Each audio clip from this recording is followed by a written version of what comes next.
Hello everyone, welcome on your YouTube channel math beggars. कैसे हैं आप सभी। तो हम लोग अपनी पीवाई की सीरीज़ को आगे बढ़ाते हुए चलते हैं। ठीक है, जेएससी का पेपर है, जूनियर सेक्रेटरीट असिस्टेंट का पेपर है ये। ठीक है, और इसके कितने क्वेश्चन कर लिए हैं आज? 30 को अब तक हमने 30 क्वेश्चन कर लिए हैं, each of 10 question. Her video में कितने क्वेश्चन है? 10 क्वेश्चन हैं। ये 3 वीडियो बना लिए हैं। उससे पहले इसका एक पेपर और कर चुके हैं हम लोग, है ना। तो आज ये इसका 4th पार्ट होगा और लास्ट पार्ट होगा। ठीक है ना। साथ ही साथ इसकी अगर पीडीएफ चाहिए तो टेलीग्राम लिंक आपको डिस्क्रिप्शन में दिया गया है, वहाँ से जाके ग्रुप को ज्वाइन करके वहाँ से पीडीएफ ले सकते हो। और जितनी भी पीडीएफ आती है ना अपने पास, तो सारी की सारी वो ग्रुप में डाल देते हैं। जैसे 2024 की भी जितनी भी आएंगी सारी की सारी ग्रुप में अपडेट हो जाएंगी। तो आपको अगर वीडियोस चाहिए, पीडीएफ चाहिए, वीडियो नहीं देखनी तो वहाँ से कर लो, कोई दिक्कत नहीं है। बट पीवाईक्यू कर लोगे तो आपके लिए ज़्यादा ठीक रहेगा। खैर, चलते हैं सीधे काम की बात पर। क्वेश्चन नंबर 11 देखते हैं कि क्या दिया गया है।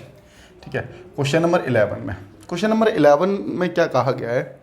एक दुकानदार एक इंसाइक्लोपीडिया को 20% की छूट पर बेचता है और उसे 12% का लाभ होता है। तो इंसाइक्लोपीडिया के क्रय मूल्य और अंकित मूल्य का अनुपात। बहुत सही क्वेश्चन है।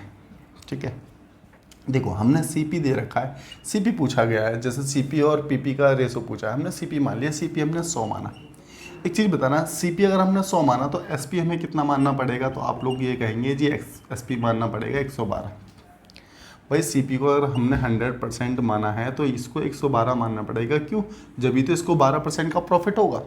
ठीक है, तो 100 के लिए क्या है, 112 की बेच दी, बात सही है। अब एक चीज़ देखना, उसने कहा सेलिंग प्राइस पर उसे 20% का डिस्काउंट मिला था।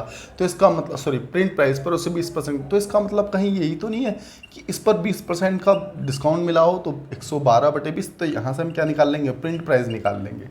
बात क्लियर है? मैंने पहले ही बताया, डिवाइड करके हम क्या कर देंगे, यहाँ से प्रिंट प्राइस निकाल लेंगे। तो 8 एकम 8 हो गया, है ना। और कितनी बार जा रहा है? 8 चौक 32, तो यहाँ से आ गया हमारे पास 140। अब 140 के आगे पीपी की वैल्यू तो आ गई, पीपी तो निकाला है हमने, प्रिंट प्राइस ही तो निकाला है। बात क्लियर। अब हमने प्रिंट प्राइस की वैल्यू भी निकाल दी, कितनी? 140। तो हम यहाँ पर लिख देते हैं इसको। ठीक है, कि पीपी की जो वैल्यू हो गई वो 140 हो गई। अब पीपी एसपी सीपी तीनों चीज़ निकालनी, जो पूछा गया आपसे वो बता दो। जैसे हमसे इसका रेशो पूछा है तो काट दो इसको, ये हो गया 7 और ये हो गया 5। बस 7 और 5 का रेशो निकल के आ गया कि इसका पीपी का और सीपी का। पीपी और सीपी का ही रेशो आप लोगों से पूछा गया था। एक मिनट, उसने पहले सीपी बोल रखा है। ठीक है, अब देखो कोई इस चीज़ का भी ध्यान रखना, पहले सीपी बोल रखा है तो इसका मतलब 5 पहले आएगा। ठीक है, पीपी बाद में बोल रखा है तो ये पहले आएगा, और ऑप्शन में दोनों ही दिए गए थे। समझ रहे हो बात को? तो इसलिए इस चीज़ का भी ध्यान रखना। तो पहले सीपी फिर पीपी, जैसा पूछा गया है वैसा ही उसको बता देंगे। खैर, चलते हैं नेक्स्ट क्वेश्चन की ओर और देखते हैं कि नेक्स्ट क्वेश्चन में क्या दिया गया है। ओहो,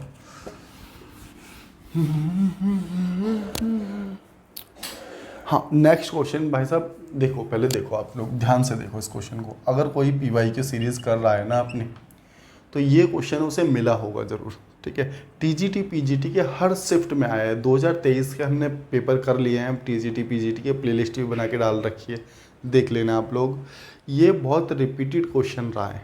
ठीक है, और अगर आपने इसे पहले नहीं किया तो मुझे नहीं लगता कि पेपर में जाके सीधा सीधा इस क्वेश्चन को कर सकते हो आप लोग।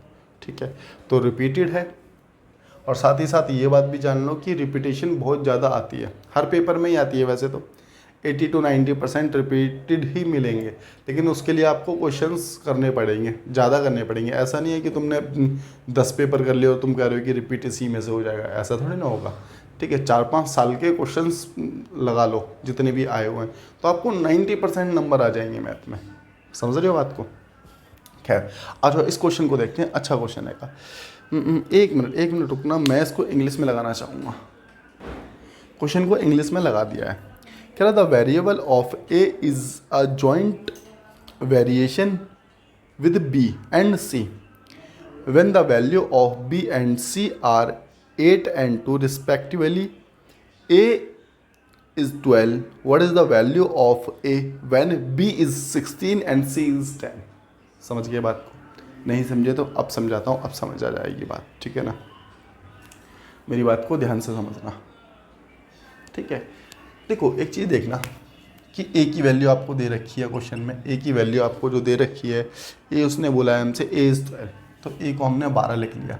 बी की वैल्यू क्वेश्चन में जो दे रखी थी आपको, वो दे रखी थी कितनी, बी एंड सी 8 दे रखी है, और सी की वैल्यू जो दे रखी है, सी की वैल्यू हमें 2 दे रखी है। इतनी बात क्लियर है।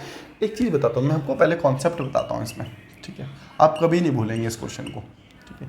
कॉन्सेप्ट क्या है, यदि मैं x को y से कंपेयर करता हूँ, x को y से कंपेयर करता हूँ, या फिर मैं कहूँ कि इनका, हाँ, इसको कंपेयर ही कर रहे हैं, ठीक है ना, x को y को कंपेयर करते हैं, तो हम कैसे लिखेंगे कि x बराबर हो गया के y, के क्या है, यहाँ कांस्टेंट है, के हमने माना है, बात क्लियर है। x इक्वल टू के वाई।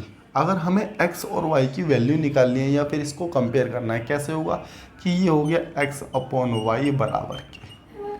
बात समझ पा रहे हो इतनी? बस इसी कॉन्सेप्ट को जान के इस क्वेश्चन को पूरा सॉल्व कर लेंगे हम लोग। अब एक चीज़ देखना, अगर हमें कंपेयर करना है ए बी सी को, क्यों, उसमें बोला भी गया है, कह रहा है द वेरिएबल ऑफ, अच्छा इससे पहले मैं एक वेरिएबल और बता देता हूँ, मुझे लगता है कि हो सकता है किसी को ये भी डाउट हो कि वेरिएबल क्या होता है। जैसे हमने लिखा 2x, तो ये x क्या है, वेरिएबल है, ये 2 क्या है, कोफिशिएंट है। जितने भी आते हैं ना algebraic form x y z a b c, तो ये इन्हें क्या कहते हैं, हम इन्हें वेरिएबल कहते हैं, और इन्हें क्या कहते हैं, हम कोफिशिएंट कहते हैं। बात समझ पा रहे हो, ठीक है ना। बस तो इतना जान लिए, इतना बहुत है। अब आगे चले, उस पूरे को टर्म कहते हैं, 2x को हम क्या कहेंगे, यहाँ टर्म कहेंगे। खैर कोई नहीं, तो यहाँ पर अब क्या कर रहे हैं हम, a इक्वल टू है, आ गया हमारे पास b एंड c, a आ गया हमारे पास कितना, b एंड c। लेकिन हमें कंपेयर करना है तो हमें कुछ इस प्रकार लिखना पड़ेगा कि कैसे, कि a इक्वल टू के एंड बी सी। बात के लिए भाई इसी से तो लेके आए हैं हम इसको। अगर x और y को कंपेयर कर देते तो ठीक था, लेकिन अब बी सी को भी कंपेयर करने लगे तो a इक्वल टू के एंड बी एंड सी। बात क्लियर, ठीक है जी। अब a की वैल्यू हमें कितनी दे रखी है, 12 दे रखी है। k की वैल्यू हमें नहीं पता कि कितनी थी, k तो कांस्टेंट माना है। b की वैल्यू हमने 8 ले ली यहाँ पर, ठीक है, 8, और यहाँ c की वैल्यू हमने 2 ले ली। तो यहाँ से जो k की वैल्यू आएगी देख लेते कितनी आएगी, ये गया 6, और इसको काटा है 4, और ये गया 3, ठीक है। तो k की वैल्यू, k के सामने वाली वैल्यू होगी, तो k की वैल्यू होगी 3/4। बात क्लियर है। तो यहाँ से हमने क्या निकाल दिया, k की वैल्यू निकाल दी। इतनी बात क्लियर। अगर इतनी बात क्लियर है तो आप लोगों से आगे क्या कहा है, what is the value of a when b is 16 and c is 12। तो हम यहाँ से देखो, 1 मिनट दिख रहा है ना, यहाँ रखता हूँ, ठीक है।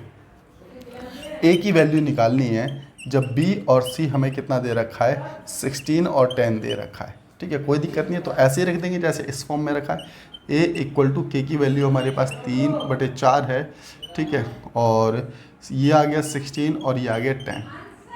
बात क्लियर है। इसको यहाँ से हटा दो, ठीक है, यहाँ लिख दिया हमने 10। तो 4 चौक 16, 4 3 12, तो a की वैल्यू हमारे पास कितनी आ गई, 120 आ गई। बात क्लियर। वीडियो को 1-2 बार और देख लेना अगर नहीं समझ आ रहा, लेकिन क्वेश्चन इंपॉर्टेंट है, याद रखना।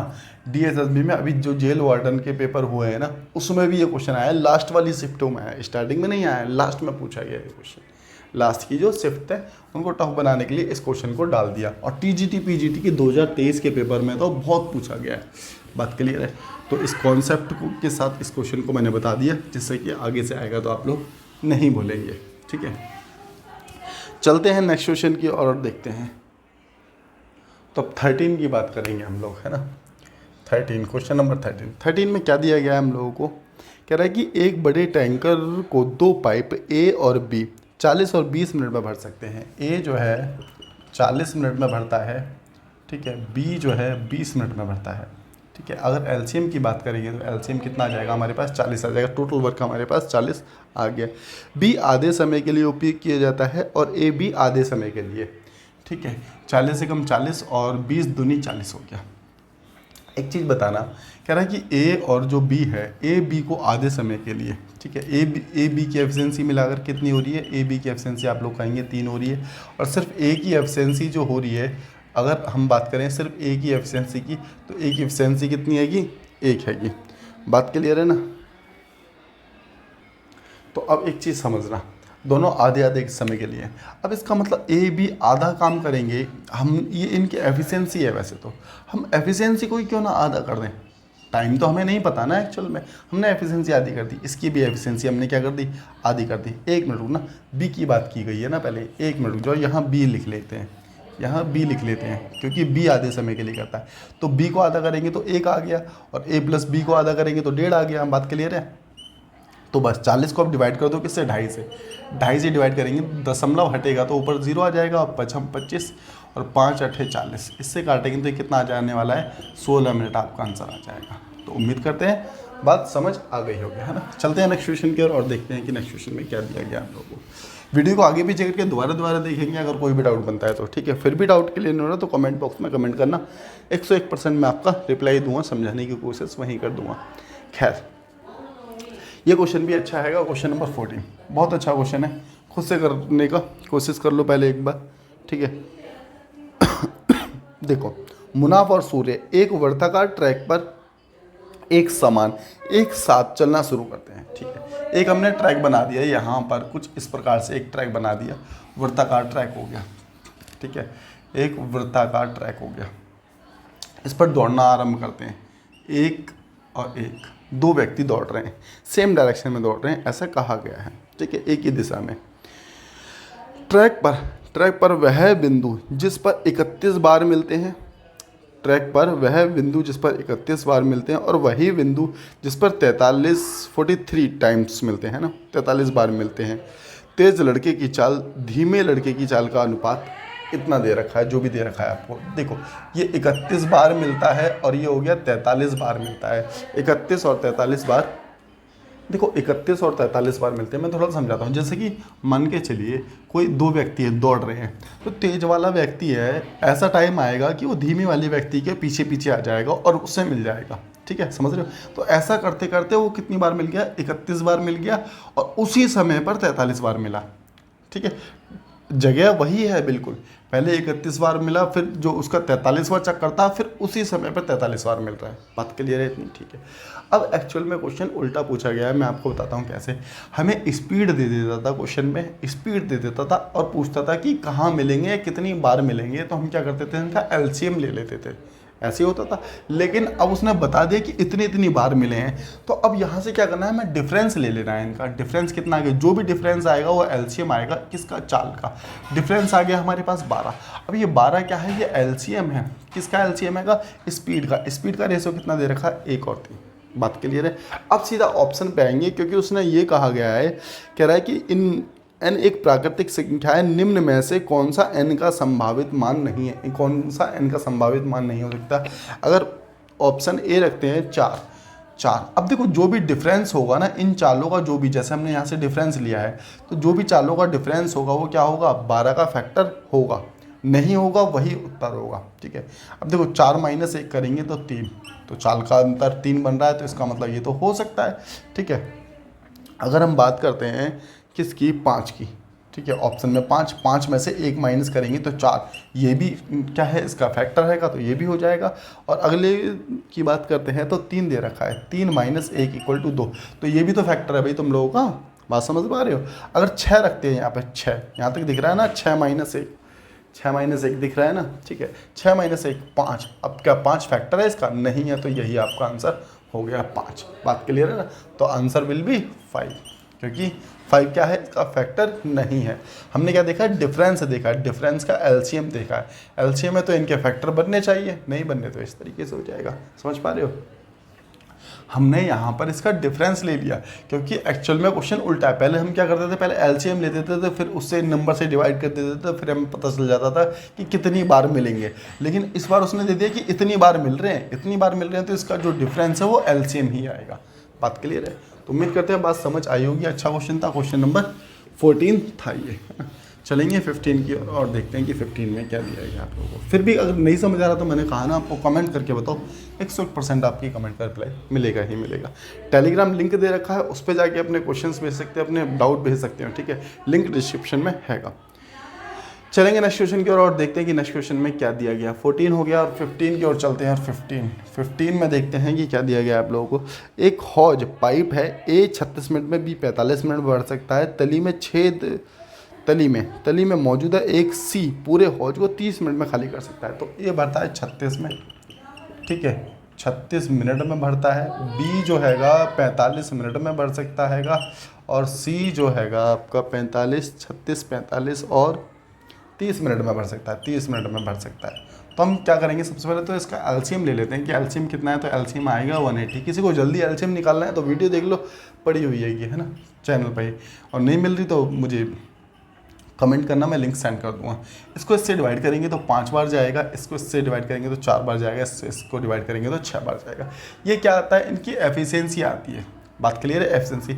अब ए और बी को 7 मिनट तक चालू करके रखते हैं। अब भाई देखो, टंकी में कितना लीटर पानी आ सकता था, 180 लीटर पानी आ सकता था। अगर 4 और 5 9 को 7 मिनट तक चालू रखते हैं तो इसका मतलब 63 लीटर पानी भर गया। कितना लीटर पानी भर गया, 63 लीटर पानी भर चुका है। बात क्लियर है। अब जब 63 लीटर पानी भर चुका है इसमें, तो इसका मतलब बचा कितना है रिमेनिंग, तो आप लोग कहेंगे 117 बचा है। रिमेनिंग कितना बचा है आपका, 117 आपका रिमेनिंग बचा है। जब इसको ना अब यहाँ लिख लेते हैं, चलो कोई नहीं, 117 रिमेनिंग बचा है ना। अब तीनों पाइप खोल दिए तो 4 5 9, और ये तो माइनस का है क्योंकि घटा रहा है, तो 9 में से 6 चला गया तो हमारे पास बचेगा 3। तो यहाँ से काटा तो 3 3 9 3 निम 27। तो इसका मतलब 29 मिनट लगे। उसने कहा कि खाली टंकी को पूरा भरने के लिए कितना समय लगा होगा, तो 39 मिनट तो ये हो गए, प्लस 7 मिनट पहले लगे थे। ठीक है, 29 और 7 कितने होगा टोटल, 46 मिनट। तो टोटल जो टंकी भरी गई है वो कितने में भरी गई है कि 46 मिनट में भरी गई है। तो उम्मीद करते हैं कि इतनी बात आप लोगों को समझ आ गई होगी। चलते हैं हम नेक्स्ट क्वेश्चन की ओर और देखेंगे क्वेश्चन नंबर 16 में क्या दिया गया है आप लोग को। क्वेश्चन नंबर 16 में क्या दिया गया है, एक गांव की, आसान सा क्वेश्चन है वैसे तो खुद भी कर सकते हो। एक गांव की जनसंख्या दे रखी है, 3.2% की वृद्धि होती है, 2010 में इतनी थी। ठीक है, 2009 की पूछिए। देखो आपको मैंने पहले बताया है ना इस टाइप का क्वेश्चन नंबर 16। शहर की जनसंख्या नहीं दे रखी है तो एक्स मान लो, 3% की वृद्धि। देखो जैसे 3.2 की वृद्धि हो रही है ना, अपॉन में परसेंट का साइन हटता है तो नीचे 100 आता है। ठीक है, अब ये परसेंट का, अब वृद्धि हो रही है तो नीचे वाली संख्या ऊपर ऐड हो जाती है। तो यहाँ हम लिखेंगे कितना, 103.2/100। हमने एक्स मानी कि 2009 में एक्स थी, बाद में कितनी हो गई, 2010 में दे रखा है उसने 1,50,000। 1,50,000, बस कुछ भी नहीं करना, अब इसको इससे डिवाइड कर देना है। ठीक है, डिवाइड कर देंगे, यहाँ से ये आ गया 103.2। ठीक है, इनटू में 100। तो यहाँ से एक्स की वैल्यू निकल जाएगी जी 2009 में कितनी थी। कैलकुलेशन मेरे हिसाब से आप खुद भी कर सकते हैं कि क्या होगा। जो भी आएगा निकटतम पूछा तो अप्रॉक्स में भी आप लोगों का काम चल जाएगा। तो ये हो गया क्वेश्चन नंबर 16। चलेंगे 17 की और देखते हैं कि 17 में क्या दिया गया है। क्वेश्चन नंबर 17 में आप लोगों को क्या दिया गया है। क्वेश्चन नंबर 17 में कह रहा है यदि x, देखो इसका अनुपात है, इसको हम कैसे करते हैं, जैसे a बराबर b दे रखा है समानुपात, और यहाँ दे रखा है c/d। तो हम करते हैं इसको कैसे, a/b बराबर c/d करते हैं ना, कुछ इस प्रकार से तो करते हैं। तो इसको ऐसे ना करके, अब जैसे ये दे रखा है वैसे कर लेंगे हम लोग, है ना। तो यहाँ पर अब हम कैसे करेंगे, तो x बटे कितना आ गया हमारे पास, x बटे 12 आ गया, बराबर में 33 अपॉन में ये आ गया। तो 11 तिया 33, 11 दूनी 22 हो गया। बात क्लियर है। 2 से काटा 6, अभी क्रॉस मल्टीप्लाई हो गया ऐसे, है ना। तो x की वैल्यू हमारे पास कितनी आ गई, x की वैल्यू 18 आ चुकी है।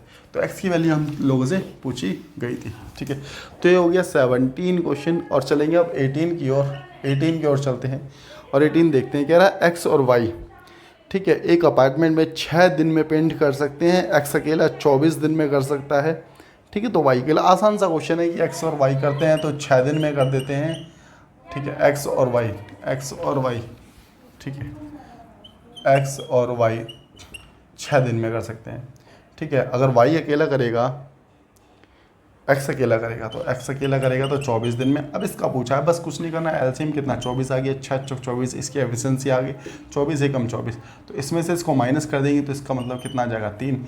अब देखो एक्स वाई में से x घटाया गया तो y बचा ना, तो ये जो एफिशिएंसी y की आई है तो y कितने में करेगा, 8 डेज़ में करेगा, 8 दिन में काम को पूरा करने वाला है। तो ये हो गया हमारा 18 का आंसर।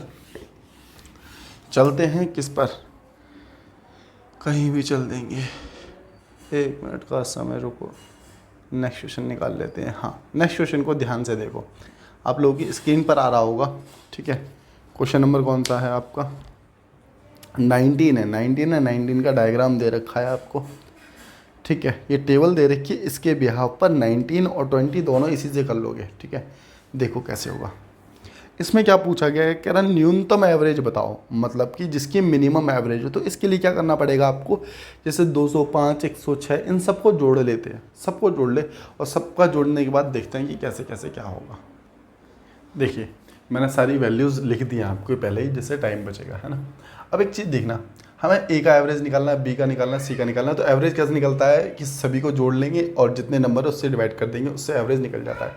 अब ये आ गया पहला, ए का जो आया है कितना आया 903, 845, एक मिनट, इसका 845 आएगा क्या, ये 945 आ गया है ना, ये 945 है, ठीक कर लेंगे इसको। देखो बिना एवरेज निकाले हम यहाँ पर निकाल लेंगे कि कैसे करेंगे इसको। एक चीज़ देखना, ये 903 है, ये 945 है, 1105 है, ये 900 कितना है 969, 969 आएगा। सबको 6 से भाग करना है हमें यहाँ पर, तो सबको 6 से भाग करना पड़ेगा ना, क्योंकि कितने हैं 1 2 3 4 5 6, नंबर ऑफ टर्म्स कितने हैं हमारे पास 6 हैं। एक चीज़ बताना आप लोग, इसको जब डिवाइड करेंगे तो 6 से अगर डिवाइड करेंगे, सबसे जो छोटी संख्या है तो सबसे छोटा एवरेज भी निकल करके आएगा। कैसे मैं बताता हूँ, अगर मान के चलो यहाँ 4 है, या फिर यहाँ ना देखिए तो आपको मैं यहाँ दिखा देता हूँ। जैसे मान के चलिए 4 है, अगर 4 को हम 2 से भाग करते हैं तो 4 को 2 से भाग करते हैं एक जगह, मतलब 8 को 2 से भाग करते हैं, नीचे वाली संख्या सेम है। तो देखो यहाँ आया कितना 2, यहाँ आया कितना 4, मतलब कि बड़ी संख्या को अगर डिवाइड कर रहे हैं तो बड़ा नंबर ही निकल के आएगा। तो यहाँ से अब हम ये निकाल सकते हैं बिना डिवाइड किए कि कौन सी संख्या बड़ी रही होगी, कौन सी छोटी। 903 है तो 903 तो सबसे छोटी रही होगी, क्योंकि 6 से इसको भाग करेंगे तो सबसे छोटा नंबर आने वाला है, क्योंकि सबसे छोटी संख्या है। तो हम बिना एवरेज निकाले भी इस क्वेश्चन को आसानी से कर सकते थे, बस इनको जोड़ना था, जोड़ के देखना था, ठीक है। तो ये हो गया आपका क्वेश्चन नंबर 19। 20 इसी पर आधारित है, इसलिए मैं इसको रफ नहीं करूँगा, ठीक है। 20 आपको दिख जाएगा, सभी दिए गए वर्षों में बी और डी के श्रमिकों का औसत के बीच अंतर बताना है। अब इसका क्या बताना है, बी और डी का डिफरेंस बताना है, ठीक है। बी और डी तो हैगा ए बी, अच्छा बी और डी, मतलब कि इसका बी ये हो गया और डी ये हो गया, ठीक है। इसमें आपको डिफरेंस बताना है। तो डिफरेंस आप लोग कैसे बताएंगे कि 945 लिख लिया जाए और यहाँ लिख लिया जाए 900, ठीक है। पहले इसमें से इसको घटा देते हैं ना, बड़े में से छोटे को घटा देते हैं, कोई दिक्कत नहीं है, 9 और ये हो गया 945, 945। अब देखो नीचे की संख्या तो दोनों में सेम रहेगी ना, तो 6 एलसीएम ले लिया हमने, कोई दिक्कत नहीं है। बस इसमें से इसको माइनस कर लेंगे तो 69 में से हमारे पास बचेगा 5, 50 हो गया ना, और 19, तो ये हो गया हमारे पास 24। तो ये आ गया 24, 24/6, बस। तो इसी से दोनों क्वेश्चन हो गए। आंसर विल भी कितना 4, तो 4 आपका आंसर हो जाएगा। तो ये हो गया आपके पूरे के पूरे पेपर के 40 क्वेश्चन, ठीक है। पहले कुछ वीडियो में कर लिए, कुछ में कर लिए, ठीक है। चलते हैं, बाद बाकी मिलते हैं नेक्स्ट क्लास में, नेक्स्ट वीडियो में। कोई भी अगर क्वेरी है तो आप लोग कमेंट बॉक्स में कमेंट करके बता सकते हैं, रिप्लाई आपको 101% मिलेगा ही मिलेगा। Okay, tata bye bye, see you and take care of you.